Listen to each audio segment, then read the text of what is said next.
భగవంతుడిని నమ్ముకుంటే ఎవ్వరు మిమ్మల్ని ఏ రకంగా ఇబ్బంది పెట్టినా ఏదో ఒక దారి దొరుకుతుంది. కంగారు పడకండి.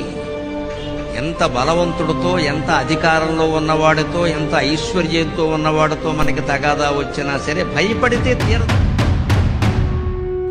అధర్మాన్ని అణిచెయ్యగా యుగ